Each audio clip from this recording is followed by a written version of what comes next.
Hi there, my name is Russ Laggan, and you are on the Big Agent Meeting. It is 11 o'clock on Friday, and what that means is we are going to be bringing value to you like we do every single Friday. Today, we've got a cool show lined up for you. Got a quick promo from Ian Wheatley with KGCI Radio. Then we're going to kick over to Holly Mabery. Holly Mabery is going to be talking about what's going on right now. I don't know if you guys have seen what's been going on, but EXP is in a little bit of spicy stuff, trying to lead the way and lead the market in the thought process on clear cooperation.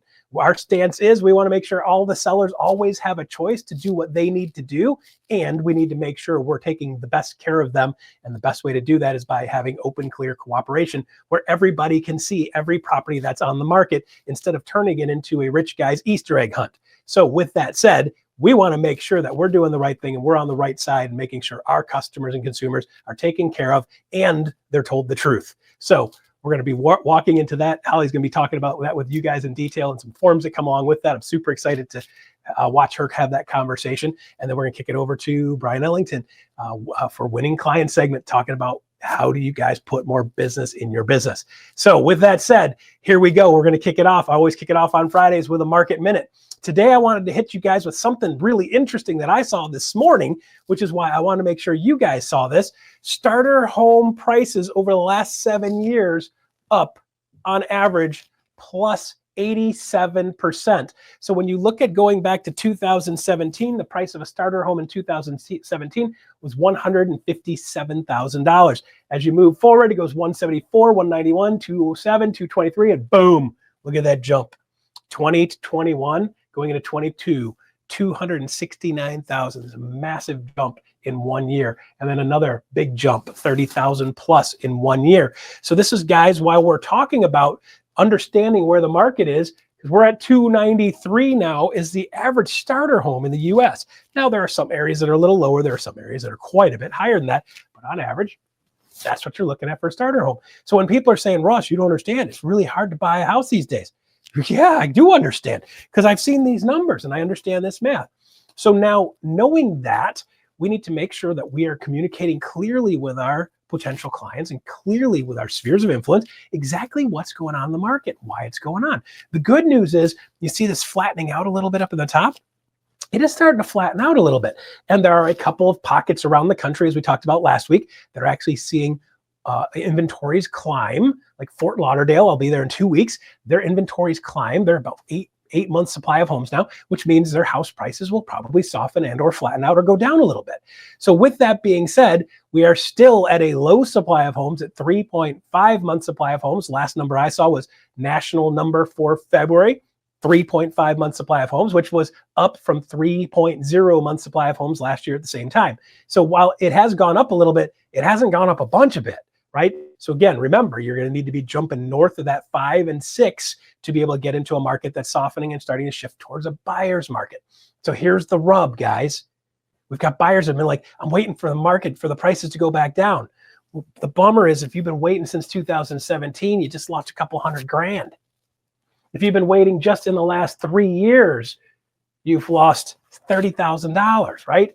So how many more years do you want to wait if you're going to lose 10 grand a year? So as you're going through this conversation, you show them what's been going on, help them make a good decision based on facts, based on knowledge, and you start to sound like an expert. You're talking numbers like this, people think you sound like an expert. They're going to want to pay you like an expert. Keep in mind, technology is changing fast, but people still want to have somebody they know, like, and trust that'll help them make the best decision for them. So there you go. I hope you guys can put that in your business for the 18th of April. All right, so there you go. All right, so next up, real quick, I've got a slide here I'm going to pop up. Regional rallies. I don't know about you guys, but if you have not seen a regional rally or signed up for one, we have 19 locations for regional rallies starting and firing up on April 28th. As you look at this slide here, you've got 19 different places in the country that you can show up and attend a regional rally. A couple reasons you want to show up for a regional rally. Number one, it's important you feel connected. It's important that you feel like you're part of something. It's important that you hang around with people that are like-minded, driving in the same direction. When markets are weird and things are up and down, you got to work together. When you feel like you're part of something, you feel like you're part of a community, it makes it a lot easier to withstand some of the frustrations and stresses of markets that are all over the place. For you guys getting whiplash watching the stock market over the last week and a half, 2 weeks, Those are the type of things that breed fear in an industry. And we want to make sure we're connecting with each other and making sure you know you are not alone out there. Also, you're going to be able to grab something out of a regional rally to put in your business to take your business to the next level. So with that said, make sure you sign up now, RSVP. There's a QR code where you can RSVP, jump into one of those regional rallies. I'm going to be at 5 of them. I'm going to be at Portland. I'm going to be at, Montana, which is not regional rally, but it's a rally in Montana. I'm going to be at Detroit. I'm going to be at Fort Lauderdale, and I'm going to be at Philadelphia. If you are at any of those, make sure if you see me, you find me and you hug me, because I could always use more hugs in my life. I'm looking forward to seeing you guys at regional rallies. All right, next up, quick update, KGCI Radio. Ian Wheatley, take it away. Hey there, thanks for checking into the Big Agent Meeting, streaming right here on KGCI Real Estate On Air. So Rory McIlroy's won the Masters. It was an absolute roller coaster with double bogeys, miracle shots, clutch putts, and that full emotional buffet that you expect from a Sunday at Augusta. And honestly, it felt a lot like watching real estate agents on social media. There's one week you post a reel, gets 10,000 views. Then the next week, you're absolutely ghosted by that algorithm and you're considering to yourself posting baking videos instead of real estate ones on social. Does that sound too familiar? Well, Tina Beliveau has shared her strategy on Real Estate On Air Live, and here's the wild part. She's built a $15 million business just by showing up consistently on her Facebook profile. No gimmicks, no chasing any trends, just being real and telling stories and staying in front of people that already know, like, and trust her. So here's the move, assuming that you're sick and tired of riding the social media roller coaster. Head on over to Real Estate On Air Live or scan the QR code right over here. After the Big Agent Meeting, we'll be revisiting Tuesday's episode of Real Estate On Air Live and then rolling into 6 straight hours dedicated to building social media that wins clients in a way that allows you to attract clients instead of chasing customers. It's actionable strategies you'll only find on KGCI Real Estate On Air. All right, there you go. KGCI every week telling you what's coming up next. Make sure you grab that off of Spotify like I do and listen to it. I think they have it even on iHeartRadio if I'm not mistaken. So there you go. Next up, we have the one and only Holly Mabery. She's been getting into some interesting things last week and this week. Holly, I love the fact that you're leading from the front. You're doing an amazing job. I appreciate you. We appreciate you. So take it away, Holly. Well, it's been a big week here at EXP, and we've had lots of different announcements. And if you missed it earlier this week, Leo and I had the opportunity to do a 20-minute, just very brief overview of what we see coming and our support of the Clear Cooperation Policy. But as we continue to roll out new forms and make sure you've got everything you need for your clients, we want to make sure that you've got the details. So let's get into it. Let's talk about Zillow, the National Association of Realtors, and what you can expect next. And first and foremost, let's talk about Zillow and Redfin. What I appreciate is both of those companies have said they're going to follow the NAR Clear Cooperation Policy. They are honoring it, but most importantly, coming in May, they will start to look at any listings that are not put into the MLS and then also not sent out through IDX. They're just not going to put those onto their website later in the feed or later in that listing journey. Now, what's important about this is we're seeing folks or other competitors that are listing their properties, but they're not sharing with anybody. They're keeping it in a closed circuit. You have to go to their website exclusively to getting any kind of access. Well, what that does is it eliminates buyer choice from actually using whatever agent they are most comfortable with. It's forcing them down a narrow path. Also, for sellers, they're not getting the exposure they deserve. What we're seeing recently out of a Bright MLS survey is that properties that start off this way end up spending about 37 days on the market when the mean was actually closer to 20. So what do our agreements with Zillow and also how we go forward with Redfin mean to you? Well, EXP is not exclusive. As we look at partnering with all the different portals, we want to make sure that our clients have access to market their property to the broadest audience possible. So we're working this deal not just with Zillow, not with just Redfin, but we'd be open with homes.com, also realtor.com, any of the other big portals in the United States. Now, our business model is really key in this because we're not shoving sellers into one location. We sit with them, we learn from them, and we give them advice on the choices that they have. By educating the consumers and telling them the facts, the truth about what it looks like in listing their property, it makes all the difference. And there's been a lot of confusion around what is an office exclusive and what is going on the MLS. When we look at the clear cooperation policy, we've been with it since 2020. And what I love about it is it does provide for those sellers who need some privacy. Now, this is the thing with office exclusives. You have the ability to do this. We see very few sellers needing to go down this path, but it could happen. As a result, sellers who are not ready for MLS, maybe they are a federal judge, maybe they are in law enforcement. I had a lot of enforcement that I worked with during my career that were undercover. We didn't put them on the MLS. Okay, this listing's not shared outside the brokerage. There's no sign, there's no public marketing. Those are the key pieces. See, Zillow doesn't have a problem if you're following clear cooperation in this manner. What they do have a problem with is if you're keeping an office exclusive, but putting a sign in the yard and publicly advertising it on a website that everybody has to call you. That's not fair. So we want to be really clear that sellers can absolutely choose to have this kind of privacy with eXp. And you as a listing agent, you can sit down with the seller, talk about what this means, but it also could be more days on market. Now, this is the other cool thing. With the clear cooperation policy, we have this thing called coming soon. Every MLS has implemented this differently. Some MLSs, coming soon is 7 days, enough to maybe get the carpets cleaned and maybe paint a bedroom. In other MLSs, it could be as long as 30 days. What's important here is this is specific to the market that you work in. And as eXp being national in almost every MLS in the country, we want to make sure that we are adapting to what the rules are locally. So we're going to follow those always. So if you're in Northwest MLS up in Washington State, we abide by those rules, just as we do in Canopy or in Bright MLS, or even in the Arizona Regional in Phoenix. So all of those things come into play. Again, Zillow doesn't have a problem if we're following the clear cooperation policy. And that's what's important to us here is we've always followed it, we always abide by it, and we give the seller choice and also educate. Now, NAR back in March, they came out with this new status. And I want to be really clear here, this delayed marketing, the key around it is, hey, you're still going in MLS. You're not going out on the IDX feeds to all the big portals. Well, why is that a big deal? Well, the biggest eyeballs are in Zillow, Redfin, Realtor.com, Homes.com. So that opportunity for exposure for your seller, why wouldn't you go to the largest audience possible? This was an interesting call by NAR, and it's not our cup of tea.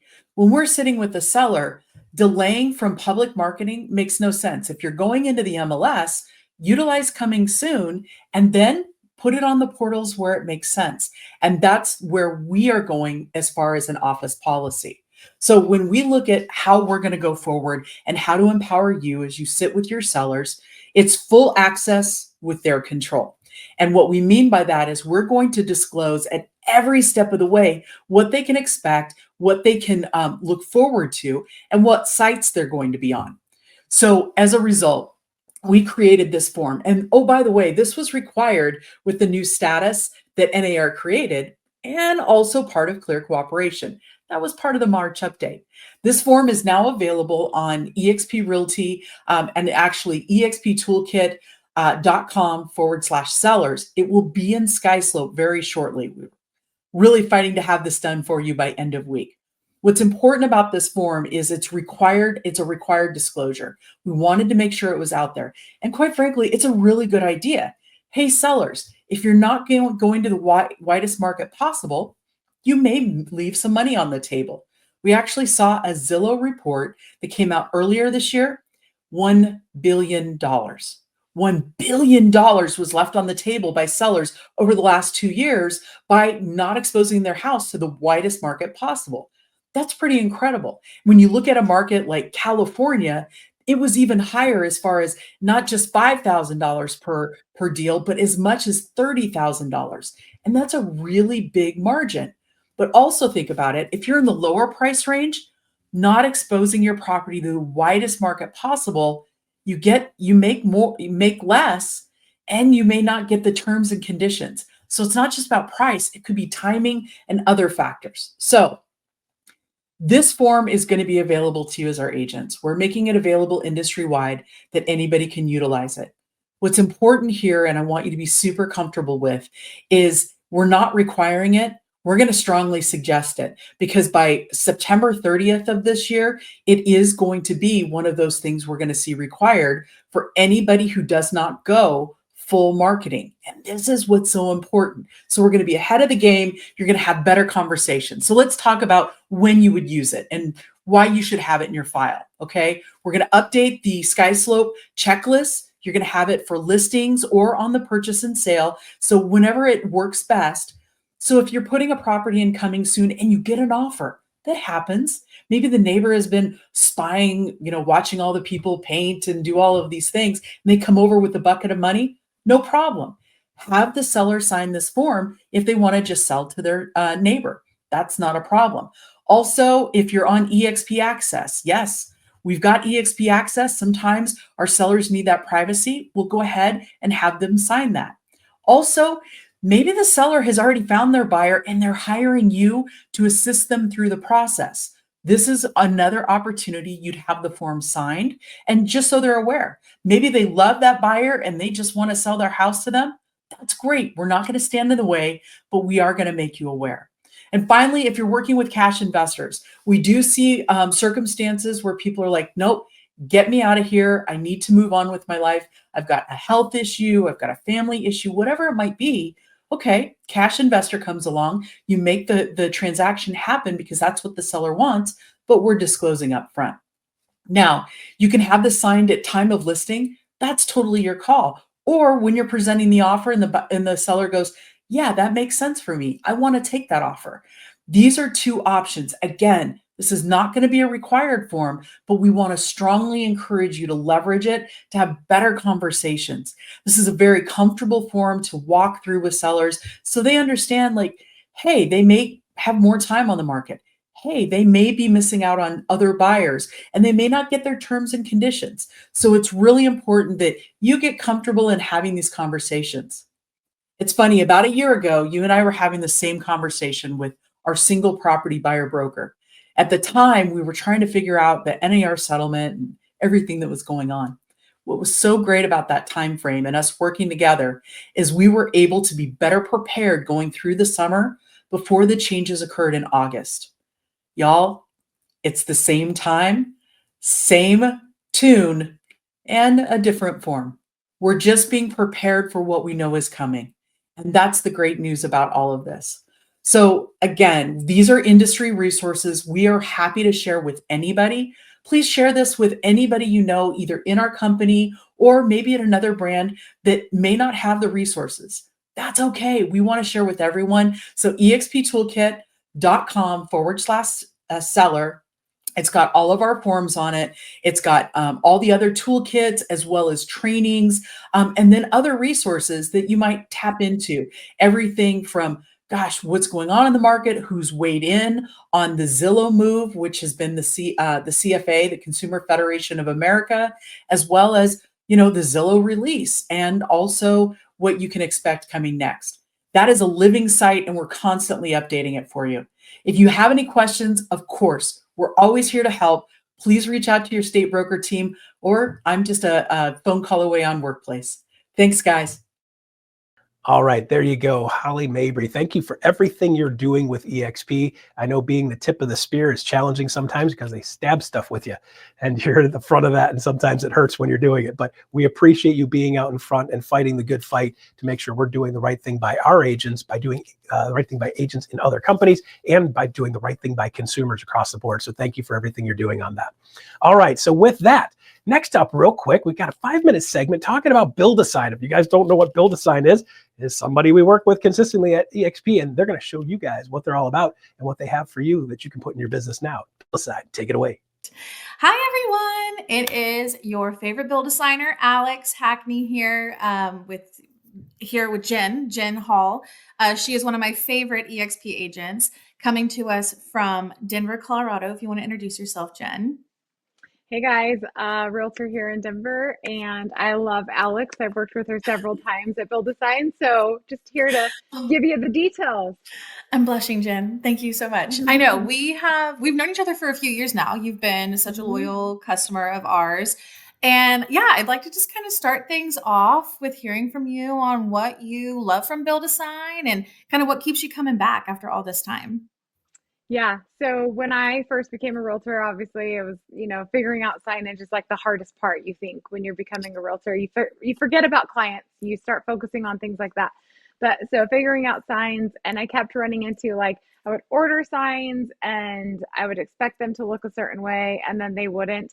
I actually have a really funny story of a sign I ordered where my picture got shrunk down to this really small circle in the center of the sign, Oh gosh. and from like a different sign developer. And in the end, if you any of you are on any of those like public forums for realtors on Facebook, I posted it there because I had multiple people call me and say I looked naked in my photo with the way that it cropped it. And so anyway, it was a really funny story. And every once in a while I pull that sign out when I get to the bare bones of what I have left in signage. But Yeah. I still to this day get calls about that sign like, oh my gosh, ma'am, did you know? And so thankfully, Build a Sign saved the day, and I no longer have that problem. Oh my gosh. Yeah. No, I'm so happy we could step in, but also like what a way to get people to call you still. Yeah, Like, right? what a different marketing tactic, I guess. But yeah, I know that you and we had worked on getting your customized signs done as well with Mhm, your cute little open house sign in the back too, which we'll mhm. talk about here in a second. But we did a lot of just making sure everything was perfect for you and making sure it was to your brand and how you wanted it styled so people could recognize you out in the world. And Mhm. to kind of feed on that, I know you also got folders ordered from us because many people don't know that we're not just signs here at Build a Sign. We do all sorts of print marketing. We do your business cards, folders Yep. as well, which we customize those. But then, of course, signs, which again, that open house sign in the back displaying, which I know you've had good success with. So, another thing I wanted to kind of go over with you is what tips do you have besides putting your gorgeous photo on there, naked or not, to get attention? But what kind of other tips could you provide or success stories that you even have from really honing in and finding your marketing and your brand presence and putting that on signage and folders and print material that's helped you and your business grow? I'd love to hear that from you. Yeah. So when I first met with you guys, I'd only been with EXP for a few months at that point. I think it was at maybe the last shareholder summit that we had, but I didn't really have like a brand for myself yet. I recently switched over from a different brokerage and was trying to kind of navigate what I wanted it to look like here. I also had only lived in the Denver metro for 2 years at that point, and so I still hadn't kind of honed in my little niche. But anyway, so I sat down with you guys and I was like, okay, this is the headshot I have. I have no idea what I want, and I actually didn't even like my headshot, so which is sad. It's a super cute headshot. There, you know how you're so critical of yourself. Of But course. Alex and Kara, of course, were so fantastic, and they were like, no, your photo is amazing. It's gonna look so great. Here's some Yes. recommendations.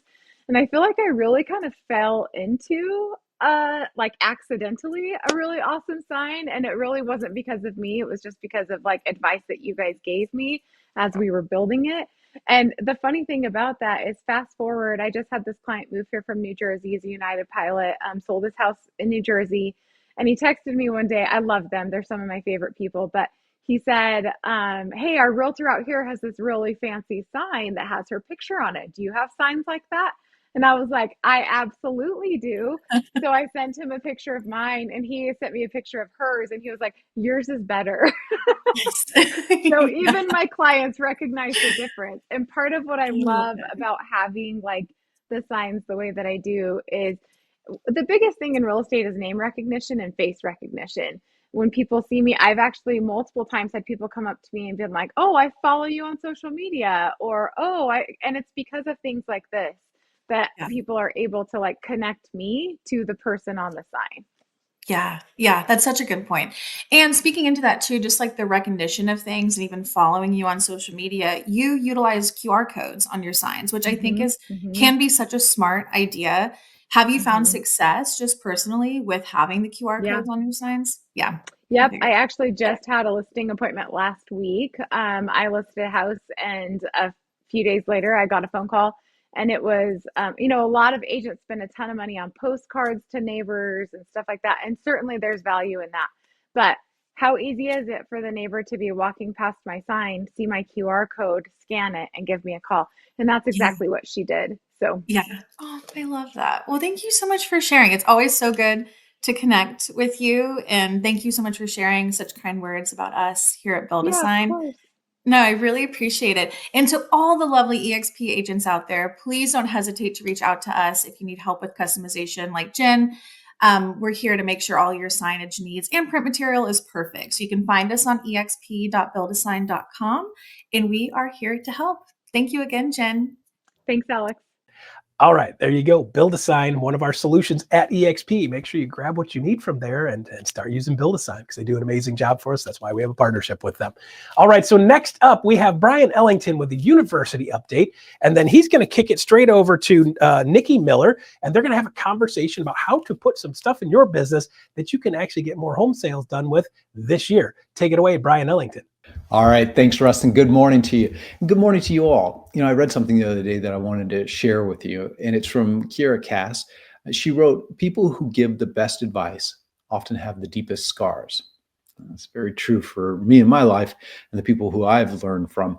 And rather than going out and getting those scars yourself, I'd invite you to come be part of some of the training next week from the university, learn from people who have deep scars so that you don't have to get some of your own. Starting on Monday with our friend James Brown, 11:30 a.m. on Level Up. James is the team leader of the Magnus team and the founder of Real Home Solutions. He's also an author of Hybrid Real Estate Investing. He's going to be sharing proven strategies for how to help unqualified buyers achieve homeownership through rent-to-own programs. Then on Tuesday, my friend Renee Rodriguez, best-selling author of Amplify Your Influence, he's doing Amplify EXP, a great program that he's been doing now 4 times a week.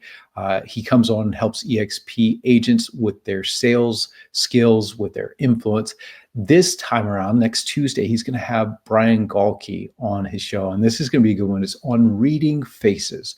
And as a salesperson, this is a skill you absolutely have to master. So do come be part of that. By the way, this is through Renee's program through Elevate Coaching. So if you're not signed up for that, you can go to elevatecoaching.com and find out more about that program. But that's Tuesday at 2 p.m. So hurry and do that. On Thursday, our good friend Leo Pareja, CEO of eXp Realty, is going to be doing our eXp Executive Masterclass. Every Thursday, we have a different executive. All of us have been real estate agents. And so Leo is going to come on and share about his experience in attraction. He's sharing the 4 pillars of attraction. That's a really good one. Those of you looking to grow your revenue share, do be part of that. Next week, the same time, the same channel, Big Agent Meeting, we got my friend Joe Turco, who's going to come on and share his open house system with you, soup to nuts. It's a great conversation he and I had, so I'm really looking forward to that. And then speaking of great conversations, Chris Knighton is the team leader in eXp Canada. He's going to be talking about launching his team and how he grew it up to 150 million in sales. That's a really great conversation. I hope you'll tune in. That's EXPU Lab dropping today at 3 p.m. Eastern on this channel on eXp Realty on YouTube. So do check that out. But today, my special guest is Nikki Miller. If you're not familiar, Nikki was not only a top agent, a top broker, she's also now CEO of Lever by Movoto, great program where they help agents work their database. And we wanted to talk about sphere of influence and database building as an agent. And I thought, well, who's got a bigger, badder, great database more so than Nikki? So we had her come on and share some of her secrets for helping agents build their database. So without further ado, ladies and gentlemen, Nikki Miller.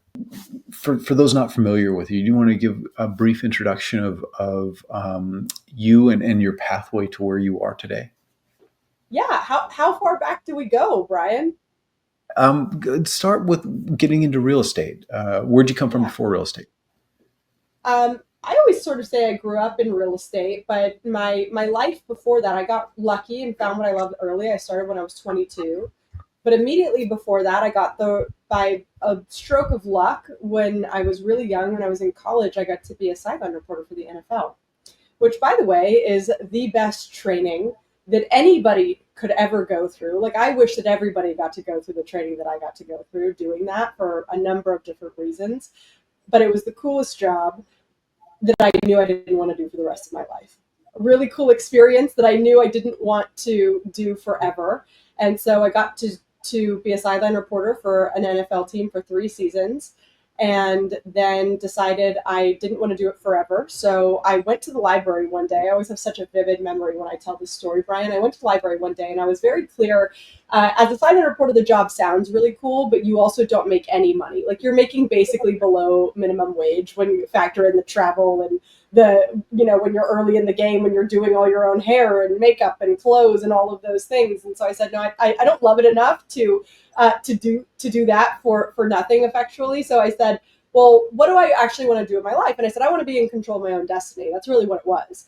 And when I looked up, I thought to myself, well, what does that actually mean? And when you're young, part of that means making enough money to have the freedom to be able to do that. So I said, okay, I want to build wealth. And so I went to the library one day and I pulled down a bunch of biographies of a bunch of people who had built a lot of wealth. And guess what? The one thing that they all had in common was, Bryon? Real estate. Yes. Real estate. And so I thought, I can do that. And so I double majored. I was majoring in communications. I ended up double majoring in that and finance. And right out of school, I went to work as an underwriter for a real estate investment and development firm. That's where I started in my career. Okay. And at the time, I graduated college early, so I was about 20 years old. So I was the youngest person on my team by far, and it was a small firm, which was exciting because I got to be exposed to a lot of different things. And the entire way that you make money in development is really by becoming a partner. And so I had the big ambition that even at this young age that I was going to become a partner within a year. And so I was, no exaggeration, working 100-hour weeks and showing up for every meeting at all hours of the day, exposing myself to every project, every experience, underwriting every deal that came through, whether it was mine to underwrite or not, just so I could learn enough. And on day 366 of being at this company, I got my goal. They offered me partnership. And I came home that night, and I was dating, at the time, my now husband. And I got home that night, and he said, I have really big, exciting news. And I was like, me too, you go first. And he says, I just found out I got a huge promotion, and I'm moving to Northern California. And I lived in Southern California at the time. And I was like, I just got really big news that I got offered partnership. And we just both sort of looked at each other and thought, well, what are we going to do? We knew that we wanted to stay together. And it was basically, hey, you go this route or I go that route. And so I decided that we decided together we were going to move to Northern California. So my heart broke a little because I had worked so hard for this and had to come in the next day and say, I'm not going to be able to say yes to this big goal that I had, and I'm going to move over here. And when I got to Northern California, I said, well, what am I going to do? Like, what am I going to do now? I knew I loved real estate. I knew I wanted to control my own destiny. I really didn't want to start in development again. And so I thought, well, I want to invest in real estate. What's the best way to get to know a market? I guess I'll get into real estate sales. And that's what I did. And so I started at the ripe age of 22 in a brand new city where I didn't know anybody, and obviously a business where I didn't know much of anything. And like I said, just got really lucky, Bryon, that I found what I loved early. But it wasn't an easy go for me in a very high price point area as a young person with no contacts. And candidly, when I started, a lot of people didn't expect much of me because they all didn't think that somebody who didn't have any contacts like I did, or who was my age, would be able to break into a market. And I didn't have a Cinderella story. I was not rookie of the year. I did not come out of the gates and kill it. But what I did do was is I worked really hard. I was always willing to do the work. It's been a theme that's followed me through my career, Bryon. And when you are willing to do the work, you also learn a lot along the way if you're smart. And so I did the work. That year, I door knocked 356 days out of 365. I literally only sold one transaction my first year in real estate, but I door knocked almost every single day. And guess what happened in my second year? Well, I became very successful. I was the #1 individual agent in the office. And then everybody started to tell me that the next thing I needed to do was to build a team. And I remember at the time, Bryon, thinking to myself, I really don't want to do that. Like, I'm 23 years old. I'm barely responsible for myself. I really don't feel like I should be responsible for anybody else. And I didn't love the idea of taking on a bunch of overhead and being responsible for other people. And so I remember talking to my manager one day, and she said, well, that's the famous words I've heard so many times in real estate. That's the way you do it. That's the way it's always been done. And I said, I really, that doesn't feel authentic to me. I really don't want to do that. Is there another thing is there another way for me to get the support that I need other than hiring and building out this team? And she said, well, if you don't want to build it yourself, I guess then you could join a team. And by the way, this is over a decade ago now. So teams were still in their early iterations. Teams were really just like a bunch of people connected by one person's credit card. They were not what they are and can be today. They were still learning. And so I looked out around in the market I was in at the teams that were sort of starting and figuring it out. And I said, no, I don't really want to do that either. And I said, well, if I don't want to build it myself and I don't want to join a team, what are my options? She smiled at me and she said, then you just stay where you are. And as someone who is a very hard worker and very growth oriented, I thought to myself, that's a slow death. I can't just stay where I am. So truth be told, Bryon, I kind of fought success for a while because the only option I felt like I had was to build a team, but that never felt right to me. I really never wanted to do that. And so I failed forward through that for a while until eventually I took a position as the CEO of what at the time was the largest real estate brokerage in California. And when I got there, I realized that this challenge that I had as an individual agent wasn't unique to me. In fact, every individual agent that would come in for coaching and to converse with me was really in the same position that I was, which was they really didn't want to build it out themselves. And they didn't want to join a team. And if they didn't do either of those things, they were left with, well, then I guess you just stay where you are. And on the other side, as a brokerage leader, I felt for them as someone who had been in their position not too long ago. But on the other side, as a brokerage leader, that became one of my biggest challenges, right? That was like my biggest revolving door, the biggest time challenge I had, the people that required the most support. And so I looked up one day and just said, why are we fighting this group of people and why are we fighting success so hard? There's got to be a better way. Like, somebody has got to offer this group of people a better way. And I'll never forget, Bryon, I was sitting in a mastermind with brokerage leaders with a group of, I'll call them the powers that be in real estate at the time. And I said, we were talking about this group of people, this group of individual agents who everybody was frankly having challenges with. And I said what at the time felt like the most obvious but stupid question. And we were all trying to figure out how to better support them. I said, has anybody just asked? Like, has anybody just asked them what they're looking for or what they need? And I'll never forget, Bryon, this guy leans across the table and he looks at me and he goes, Nikki, if Ford had asked people what they wanted, they would have said faster horses. And I leaned back over and I said, but they would have said faster. See, we don't know how to articulate that which we haven't seen before. They wouldn't have asked for cars because they never saw them, but they would have said faster. And so in other words, what people are willing to articulate to you is what solves their problem and what would make their life better, but they can't always tell you the vehicle through which they want to get it. That is for you to figure out as the person who's willing or who is looking for the answer. And so agents were saying, why can't we have all the economies of scale, all the support, all the benefits, all the infrastructure of having a team around us, but we don't want to build it ourselves and take on the overhead and complexity, but we also don't want to have a joint team. Why can't we have that? And the industry just kept saying, no, that's not possible. That's not possible. You can't have all of that. And I said to myself, why not? Why can't we give that to them? And I realized that we can't hope to solve the same problems that we've had with the same thinking that created them. And we kept thinking that it was either this path or this path for individual agents. And I finally looked up and said, there's another path. We just have to figure out how to be able to give it to them. And so I created a comprehensive support system exclusively and specifically designed for individual real estate agents. And the big differentiator for what we do is that I always tell individual agents, there's tons of tools out there that you can use yourself, but having a good set of tools doesn't actually solve the problem that needs solving because it's still up to you to use them, to figure them out, to do them. What individuals actually needed was a comprehensive support system to do the things for them they need to be done in the business so that they can focus on what matters most and so that they can scale effectively, as if they had a team around them or as if they had joined a team without having to take on the risk of overhead, which most agents never want to do, and without having to give up their brand in the process. And so we created a do-it-for-you model, a comprehensive support system for the entire business, wherein we support them in what I call the big five: coaching and training, database management, marketing, transaction management, and supplemental lead generation. I launched that company in January of 2021.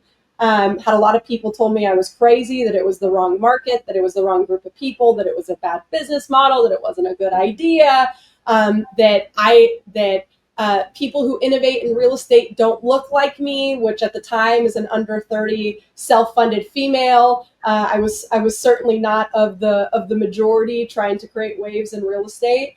And it turns out that it was that people just hadn't asked the right question and really listened to the answer, because it turns out that's exactly what a lot of individual agents needed. And we grew that in March of 2024. Ojo and Mavoto came to me and said, well, what would it look like for us to launch this together, for us to give you more direct access to this group of leads, wherein we know our biggest challenge is that we want people who can convert these at a higher level, who will actually follow up, who have the support that they need in order to do that. And why don't we join forces in order to go help even more individual agents across the country and across different business models? And that's exactly what we did. So I sold it to them in March of 2024. And since then, we've grown substantially and are continuing to help more and more individual agents achieve astronomical growth in their business. And that brings us to today. How'd I do, Bryon? It's great. That is great. And what an amazing story too. And so you and I were talking, because we have a partnership with you now, right? For real estate agents who need the kind of support that you're talking about, don't want to start a team, don't want to join a team, they can still get that. And so we're delighted to be in partnership with you. You and I were talking though, and what struck me is you kind of are a large team to a certain degree, right? Because what you do for agents is help them with their database. One of the things you do for agents is help them with their database. A lot of other things that you provide as well. And so we were talking about this lead generation project, and I thought, well, okay, this is somebody who obviously works at a large scale through databases, probably has a lot of wisdom to share with real estate agents. So I'm curious, from a database sphere of influence perspective, there's probably a lot to this question. What is it that you see that agents are so challenged by, and what's the right solution for them? What should they be doing? And some will, some won't, and the ones that won't may come to you. But start there. What is it that we need to learn from your experience and what you guys have put together? Yeah, this is a great question. And you're right that this is a multifaceted answer, and I'm sure we'll get a little bit more granular as we go. But I would say the broadest thing that I could name, Bryon, is so many people are looking for the perfect plan, and they will pontificate on the best touches to send out and the best database to use and the best approach to it, all the while never actually doing it. And so the biggest challenge that I see for a lot of individual agents is that they spend so much time trying to come up with the perfect plan that they never actually execute on anything. And I always tell people, you find the right path forward by implementing the imperfect plan. And so my best advice to any individual agent, whether they were to join us or try to do it on their own, you have to begin. You cannot find a better path forward until you begin. I always tell people, effort sets your floor, strategy sets your ceiling. Yes, there's probably a better strategy for you to go about converting your database. And I'm happy to talk specifically about that here.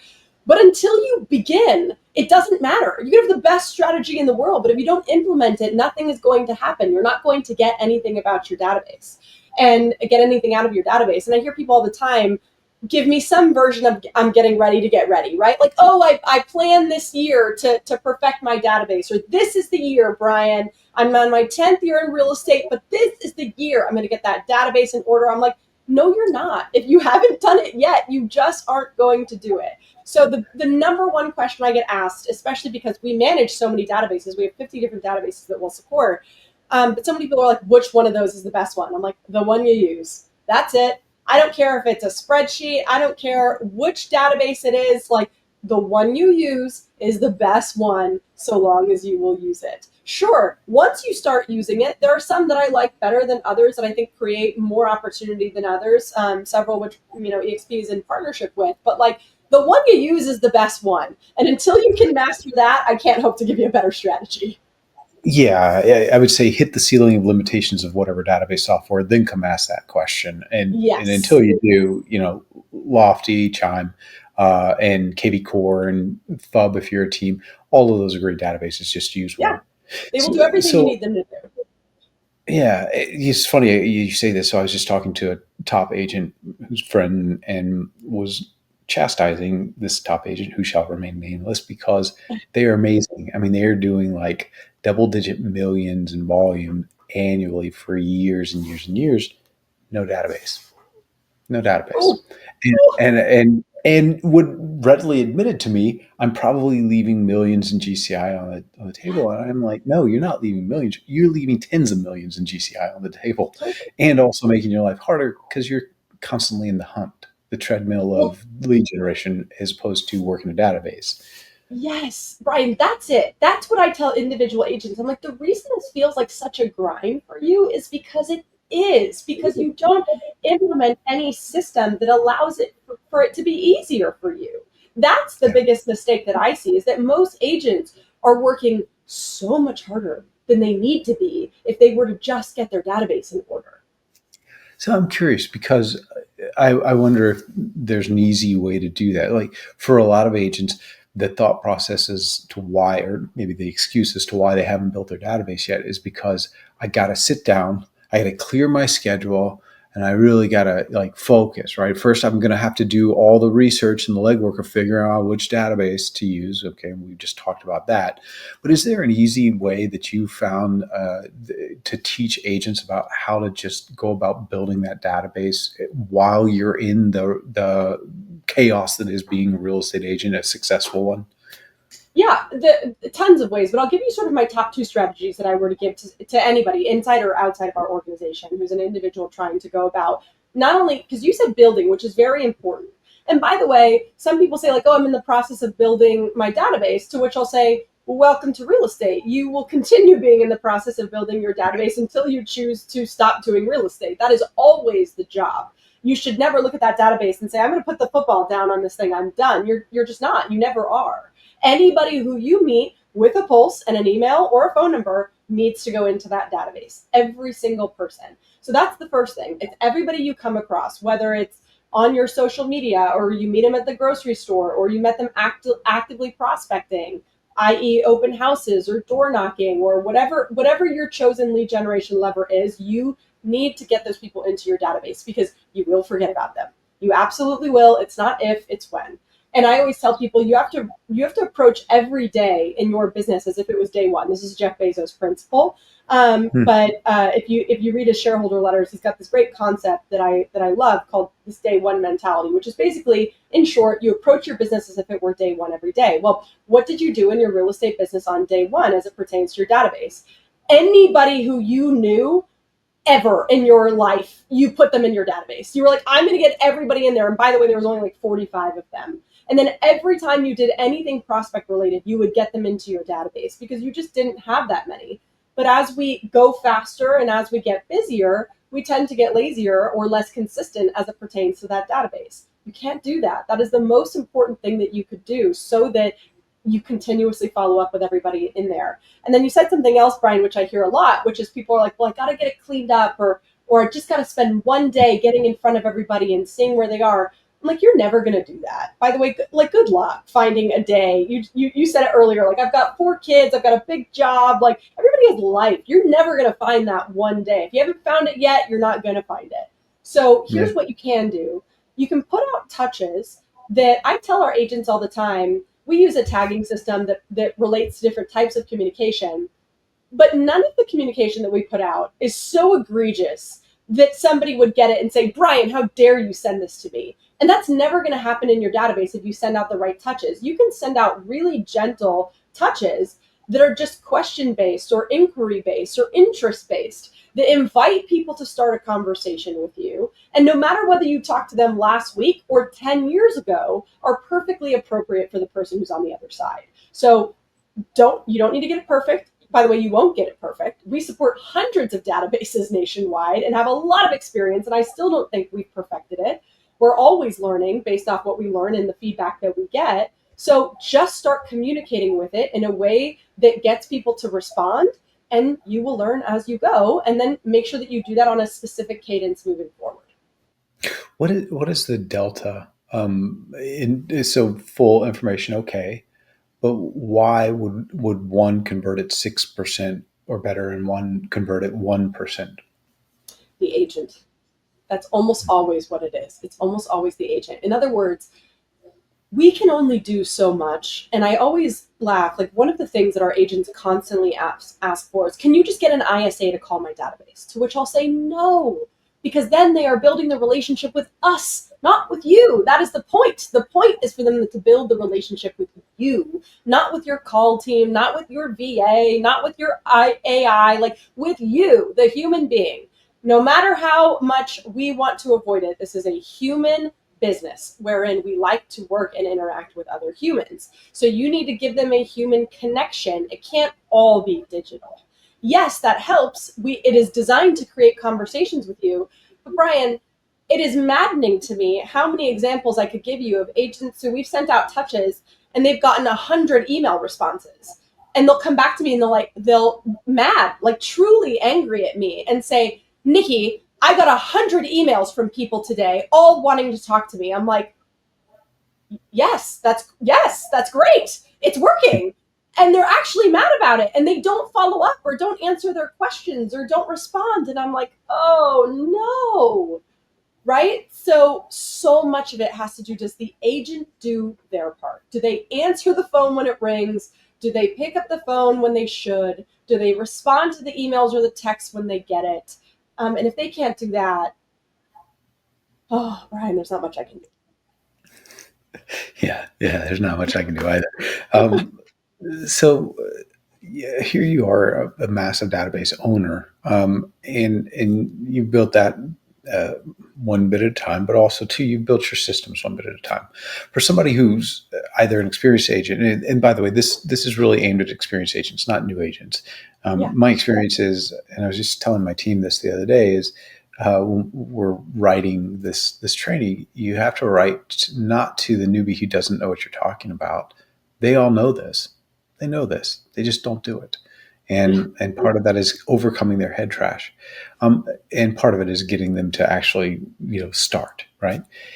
Any final thoughts from you about whatever we didn't talk about in terms of building a database that an agent at that level, capper, icon level agent, really needs to kind of understand in order to be successful at this? Just begin. Look, you have to begin. For you to build a better system, you have to start. For you to understand how to make it work better, you have to start. For you to understand which touches work the best for your particular database, you have to start. And if you say that you want to get 15 transactions out of your database, build the right math in order for you to get it. So for example, if you have 10 people in your database and you're thinking you're going to get 15 transactions out of that, you're not. You're absolutely not going to do that. You would need to have at least 1,500 people in your database that you are communicating with regularly. And by the way, if you say to me, I can't possibly think of 37 things to say a year or 30 or 40 things to say a year, great. Start with 12 a year. Start with one a month. Do something. Anything that you do will be better than you not following up at all. It's okay if it's not perfect. By the way, I always tell people, like, we all think we know best. Otherwise, we would be fools to be doing it any differently. So just because you aren't doing it right now doesn't mean that you don't know what to do. Just try and see how your database responds. That's how we've built every great touch that we have. We put out A/B testing of touches or communication that we thought would get great responses or we thought would work, and then we see what happens. And then we make it better as we know better. And that is what you have to do on the scale of your business as well. So just begin, start communicating with people. And remember, if you don't know what to send, pick up the phone and ask. People might say faster horses, but you need to hear faster, i.e., I want to know more about what's going on in the market. Great. When you say that, Bryon, does that mean that you want to know more about prices of your home? Do you want to know more about how mortgage rates are trending? And start a conversation with the person who's on the other side so that you can not only understand where they are right now, but also what they would like to see moving forward. And that will answer what you need to be sending out to your database. Love that. All right, Nikki Miller, thank you so much for doing this for us. We really appreciate it. We hope that a lot of our agents can take advantage of the systems that you built there at Lever and really build their business. How can they get a hold of you? Lever.moboto.com/exp. That's our home for all of our EXP friends. You'll get to hear more about what we do, inquire. You can find me on Instagram, Nikki Miller, and I respond to everything that comes through so we can stay connected there. And Nikki at leverbymoboto.com. I'm here to help this amazing group of people, and I hope that this was valuable. Thank you, Bryon, so much for having me. Thank you for doing this. We really appreciate it. All right, Bryon, Nikki, thank you very much for that. I got a couple notes here I'm writing down myself to make sure some of the things I want to make sure I'm sticking into my mind and keeping in my business for the near future. So thank you very much for that. We do truly appreciate it. So there you go, guys. Big agent meeting on Friday, April 18th. That's all we have for the show today. But before we go, we've got the NPS survey. If you could grab this QR code and let us know how we're doing. We're kind of playing with the format a little bit to see if we can find a recipe that works good for you, works good for us. So make sure you give us some feedback. Let us know how we're doing. If it's good, bad, or indifferent, let us know. If you love the show today, you got something you put in your business, make sure you give us a good score. We always appreciate that and the feedback. So thank you very much for that. So there you go. That's the show for today. Stay tuned. Coming up next for iConversations. See you next week.